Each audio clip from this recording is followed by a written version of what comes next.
Assalamualaikum warahmatullahi wabarakatuh. Salam sejahtera untuk kita semuanya. Sahabat-sahabat, jumpa lagi dengan saya bersama dengan Psikologi Menjawab ya. Pada kesempatan kali ini saya akan melanjutkan pembahasan kita terkait dengan manajemen konflik ya.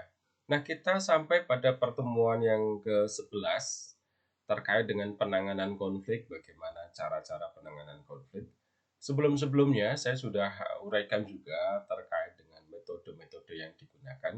Nah, pada kesempatan kali ini saya akan sharingkan terkait dengan tema yaitu mediasi ya, di dalam upaya penanganan konflik ya. Nah, seperti apa mediasi itu? Sebelum lebih lanjut, sahabat-sahabat semuanya yang barangkali baru menemukan channel ini, silahkan untuk support channel ini dengan subscribe channel Psikologi Menjawab ya. Dan juga silahkan untuk kepoin materi-materi Psikologi Menjawab. Nanti bisa dilihat di playlistnya. Ada banyak, mudah-mudahan bisa memberikan kemanfaatan buat sahabat-sahabat semuanya ya. Nah, mediasi. Nah, ini menjadi satu hal yang penting, terutama ketika kita menangani konflik ya. Ini adalah salah satu metode yang umum digunakan di dalam upaya untuk menangani konflik ya. Setelah sebelum-sebelumnya ada negosiasi dan seterusnya ya.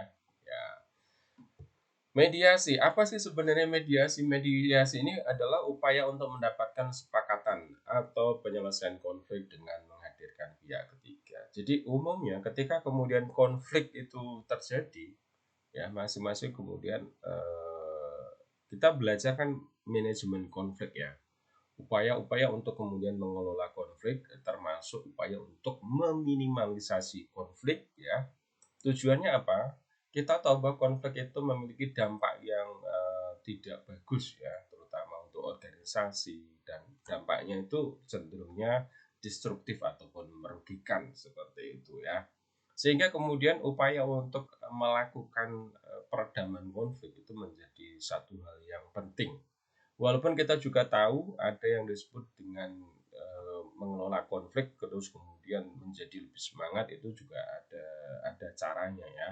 Nah, ketika kemudian konflik itu terutama berhubungan dengan pihak eksternal atau kemudian ketika diperkirakan menimbulkan dampak yang besar yang kemudian merugikan. Nah, ini perlu upaya-upaya untuk penanganan.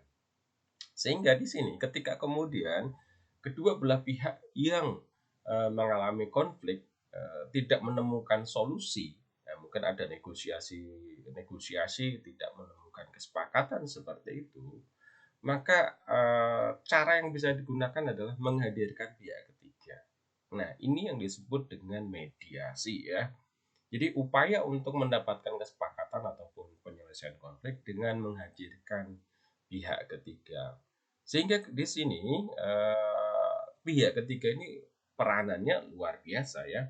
Kalau kita tahu misalnya ada konflik di Timur Tengah antar negara di sana ya, yang kemudian PBB turun tangan sebagai pihak ketiga seperti itu. Ini juga bagian dari upaya mediasi. Atau kemudian Amerika Serikat, atau kemudian ya tentu di sini untuk kemudian memilih yang menjadi mediator itu juga orang yang kemudian atau pihak yang disepakati oleh kedua belah pihak yang berkonflik. Jadi umumnya ini kesepakatan nih siapa yang kemudian diminta untuk memimpin mediasi atau melakukan mediasi. Gitu. Sehingga di sini mediator itu fungsinya adalah sebagai fasilitator ya. Fasilitator apa? Fasilitator dalam upaya perundingan atau membuat kesepakatan antara pihak yang berkonflik. Jadi di sini fasilitator. Jadi fungsinya adalah memfasilitasi adanya perundingan, adanya pembicaraan seperti itu ya. Terutama kalau kemudian konflik-konflik yang negara itu umumnya misalnya ada dua belah pihak yang berseteru dan mereka saling kuat-kuatan seperti itu ya, dan kemudian dianggap oleh dunia menimbulkan dampak yang tidak sedikit ke yang lain-lainnya, ke negara sekitarnya ataupun kawasan. Lalu kemudian umum ya, misalnya kayak PBB ataupun pihak internasional yaitu mendorong untuk dilakukan mediasi.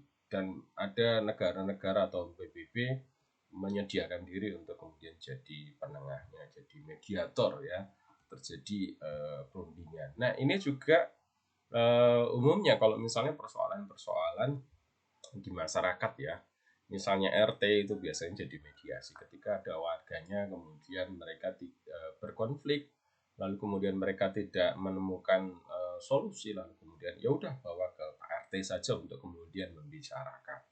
Nah di situ Pak RT-nya menengahi ya. Ada juga misalnya situasi-situasi di mana yang melibatkan proses hukum sampai kemudian pelaporan ke pihak polisi ya, ke polisi atau ke aparat. Nah umumnya juga kemudian dilakukan mediasi sebelum itu. Nah, jadi misalnya contohnya adalah ya umumnya kan diselesaikan secara kekeluargaan gitu ya.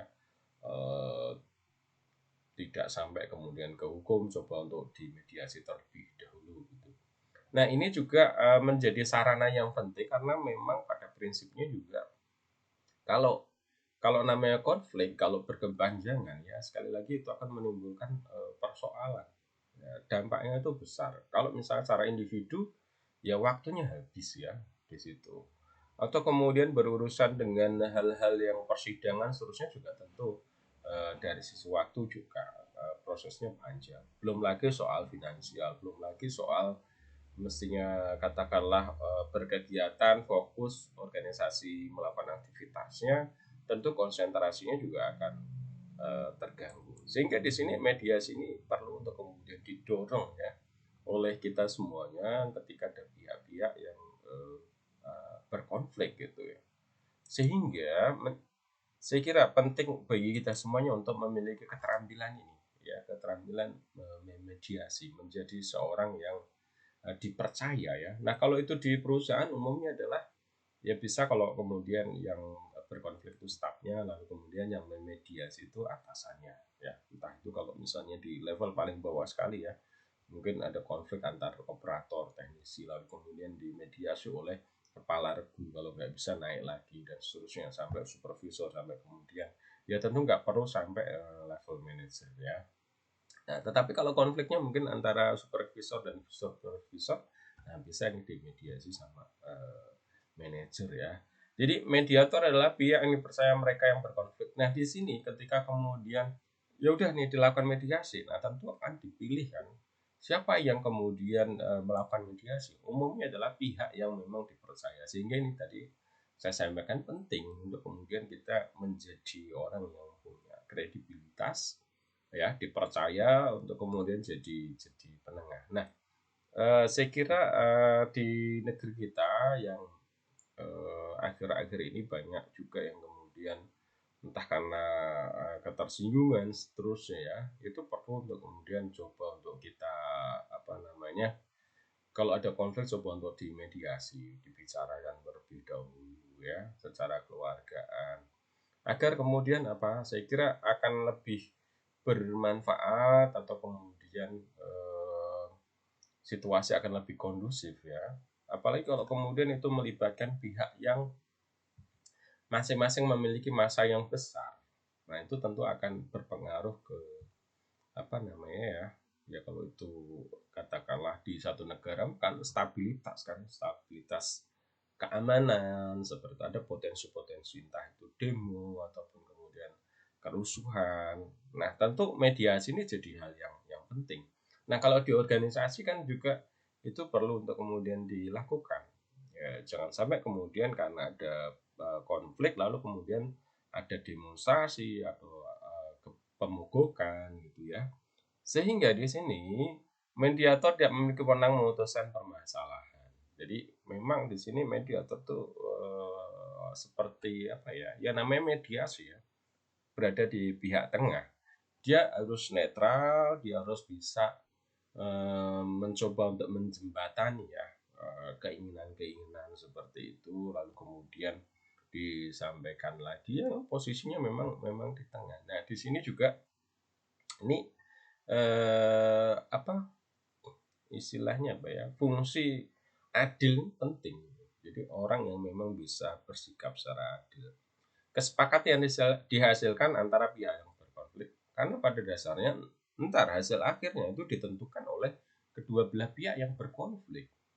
Jadi ini posisinya adalah di tengah, artinya mengatur ya pertemuan, mengatur pembicaraan seperti itu, mengatur waktunya kapan terjadi pertemuan, lalu kemudian diberikan porsi yang sama di dalam menyampaikan pendapat, keinginan, sampai kemudian diarahkan gitu ya, dikembalikan lagi gitu.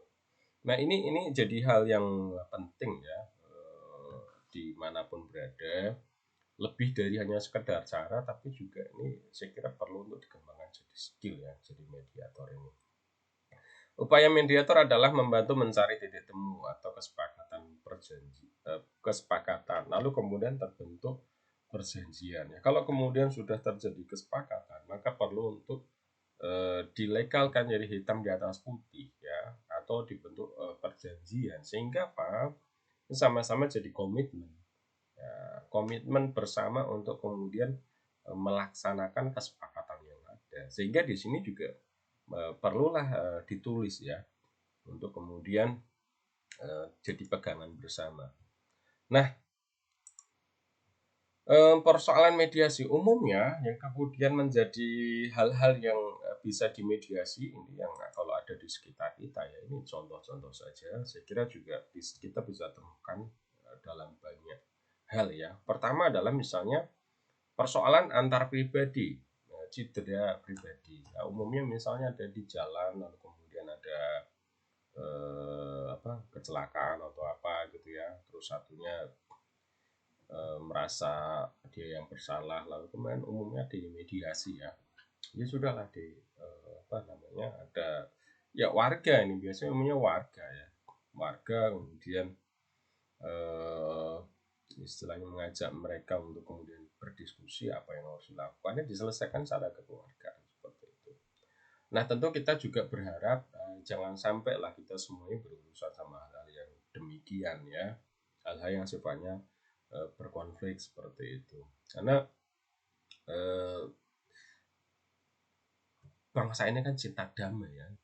Kita kan tidak mencari musuh, dan kita juga dilahirkan, dididik itu menjadi orang-orang yang cinta damai seperti itu. Sehingga kita berharapnya kalau bisa ya sifatnya itu preventif. Kita tidak perlu untuk kemudian mencari musuh kan. Demikian juga di negara kita, kita itu kan turut aktif dalam perdamaian dunia, sehingga kita juga menjaga perdamaian. Nah, berikutnya lagi misalnya persoalan pribadi dengan organisasi, soal misalnya kompensasi pekerjaan ya. Misalnya ada yang protes, merasa dia diperlakukan tidak adil soal kompensasi, soal bonus, mungkin perhitungannya yang salah dan seterusnya ya. Sehingga ini juga kemudian perlu untuk dilakukan mediasi. Ya, tidak terus kemudian dibawa ke eksternal gitu ya. Kalau organisasi saya kira ada yang kemudian bisa diselesaikan di situ. Nah, ini juga perlu untuk kita itu bersikap bijaksana ya, terutama di sekarang ini yang orang itu mudah untuk katakanlah kadang share apapun di medsos yang kemudian tanpa kita berpikir panjang, yang kemudian justru menimbulkan persoalan-persoalan yang lain gitu. Maka dari itu ketika ada persoalan dan itu melibatkan pihak internal ya, atau di organisasi, sudah coba untuk dibicarakan, coba untuk diselesaikan gitu. Persoalan kelompok pekerja dengan organisasi, misalnya hubungan perburuan atau komunitas, ini juga antara mungkin serikat pekerja dengan perusahaan gitu ya, dimediasi. Nah kita tahu misalnya kayak sekarang ini kan juga ada ya, misalnya dialog yang ada di televisi, itu saya kira juga bagian dari upaya untuk memediasi, sekalipun terkadang yang muncul itu bukan mediasi, jadi semacam akhirnya debat, adu argumentasi. Padahal saya kira penting untuk kemudian di sini itu eh, apa bukan saling mengklaim kebenaran masing-masing, tapi mencoba untuk membesarkan apa sih solusi bersama yang bisa dilakukan. Itu saya kira hal yang penting ya, dan umumnya yang terjadi kan orang itu lebih mencari pembenaran masing-masing ya, sekalipun kadang mungkin hal yang dilakukan itu tidak tepat atau kurang tepat, tetapi karena mencari pembenaran ya akhirnya segala argumentasi digunakan. Nah ini kan tentu nggak akan bagus ya. Jadi artinya apa? Kesadaran untuk kemudian mencari solusi, mencari apa sih sebenarnya tujuan keinginan bersama yang kemudian diharapkan. Nah itu yang memang mestinya menonjol ya. Kalau kemudian orang tidak punya keinginan itu, ya mau mediasi sekalipun ya akan sulit. Gitu. Jadi persoalan perdata bisa pekerjaan antar pribadi misalnya merasa dia sudah dijanjikan seperti itu ya. Walaupun kalau sifatnya mungkin perdata perjanjian bisa saja itu dibawa ke ranah hukum ya. Tapi sebelum ke situ saya kira penting untuk kemudian dilakukan mediasi ya. Nah, lagi-lagi tadi soal konsekuensi yang ditimbulkan dampak-dampaknya itu yang perlu untuk dipertimbangkan. Nah, kenapa mediasi dilakukan ketika negosiasi tidak berhasil mendapat kesepakatan? Jadi mediasi ini kan upaya ketika negosiasi itu tidak terjadi ketika dua orang melakukan upaya untuk mencari persoalan tapi dia menganggap bahwa saya benar, saya juga benar gitu. Ya kalau sama-sama benar kenapa tidak ketemu? Ya, ini kan berarti bukan sama-sama benar tapi sama-sama mencari pembenaran dan pembenaran itu tidak diterima oleh pihak yang lain. Nah, kalau kemudian tidak terjadi kesepakatan, nah disitulah orang yang berkonflik itu ya sudah kita cari pihak ketiga untuk kemudian menjadi penengah kita. Nah, saya kira ini juga lebih penting kita tanamkan, terutama kita ketika di rumah siapapun kita ya posisinya kita, mungkin kita orang tua, saya kira juga perlu bijaksana kemudian menjadi penengah ketika misalnya anak berkonflik ya mungkin rebutan mainan atau mungkin dengan temannya mungkin ada yang mainan lalu kemudian tidak sengaja satunya jahil seperti itu ya lalu kemudian coba untuk jadi penengah mediasi.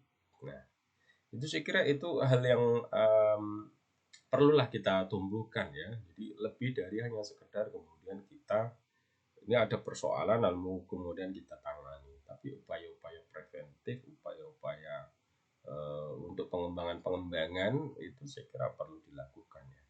Jika sudah masuk jalur hukum ada pertimbangan terkait dengan biaya pengacara persidangan. Nah ini yang kemudian juga dipertimbangkan kalau sudah ke ranah hukum tentu biaya pengacara tidak sedikit ya. Terus persidangannya juga menang atau kalah di persidangan itu juga tentu aja dipertimbangkan. Kalau kemudian ternyata di persidangan juga kalah gitu kan sudah rugi banyak di situ ya.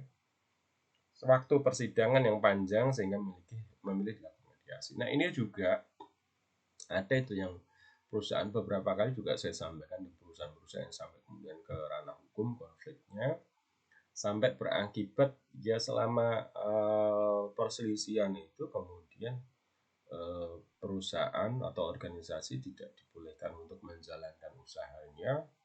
Bisa dibayangkan ada ratusan karyawan yang kemudian harus berhenti ya bahkan bertahun-tahun bukan hanya setahun 2 tahun. Dan sekarang juga sepertinya permasalahannya belum selesai padahal sudah lama sekali. Nah ini jadi pertimbangan ya. Nah berikutnya tahapan mediasi. Nah seperti apa tahapannya ketika kemudian memang melakukan mediasi diambil keputusan mediasi. Mediator berkomunikasi dengan pihak yang berkonflik. Nah ketika kemudian sudah dipilih nih dua pihak yang berkonflik kemudian sepakat ini yang dipilih ini nih untuk jadi mediator maka kemudian sepenuhnya mediator yang kemudian mengatur ya komunikasi pihak yang berkonflik kapan waktunya tempatnya di mana seperti itu ya sehingga di sini juga sama-sama kemudian kedua belah pihak berkonflik juga harus menyadari harus legowo soal waktunya terus kemudian juga soal tempatnya.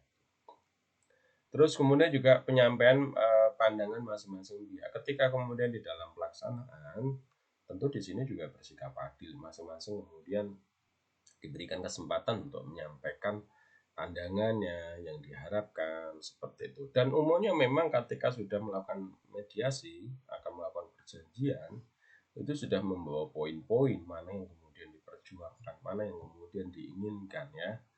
Sehingga kemudian akan ada mengkerucut di dalam opsi-opsi alternatif-alternatif, hal apa yang kemudian harus dilakukan seperti itu. Karena masing-masing membawa bukti, masing-masing membawa argumentasi ya, masing-masing sama-sama kuat gitu. Sehingga nanti diarahkannya adalah ke diskusi kesepakatan dari pihak yang berkonflik. Ketika sudah ada opsi-opsi ya keinginan masing-masing, itu kan kemudian perlu untuk dikumpulkan, lalu kemudian apa saja yang kemudian disepakati, dan itu kemudian dituangkan, dirumuskan. Nah, mediator di sini membantu untuk merumuskan itu ya, merumuskan kesepakatan apa yang ditulis perjanjian, lalu kemudian ditandatangani kedua belah pihak, lalu kemudian juga mediator sendiri, atau jadi mediator sendiri juga semacam jadi saksi ya atas perundingan yang terjadi, atas mediasi yang dilakukan, atas kesepakatan yang terbentuk. Maka sahabat-sahabat semua, nah hal ini kualifikasi jadi mediator ini yang saya kira penting ya. Sehingga untuk jadi seorang mediator, dia harus memiliki pengetahuan dan keterampilan dalam melakukan mediasi. Artinya apa? Kemampuan komunikasinya mesti bagus gitu ya. Secara karakter harus adil, harus bisa dipercaya, dan kemudian di sini memiliki pengalaman. Jadi pengalaman di dalam melakukan mediasi ya, dan mampu bertindak secara profesional. Nah, inilah hal-hal penting dilakukan terkait sama mediasi ya. Dan saya kira penting untuk kemudian kita pelajari, terutama karakter-karakter agar kemudian kita jadi mediator yang bagus, karena dimanapun kita berada, terutama rekan-rekan di dunia SDM, ketika di organisasi di bagian SDM tentu akan berhadapan dengan persoalan-persoalan SDM, dan di sini butuh skill, butuh kemampuan mediasi. Mudah-mudahan bermanfaat. Demikian dari saya. Assalamualaikum warahmatullahi wabarakatuh.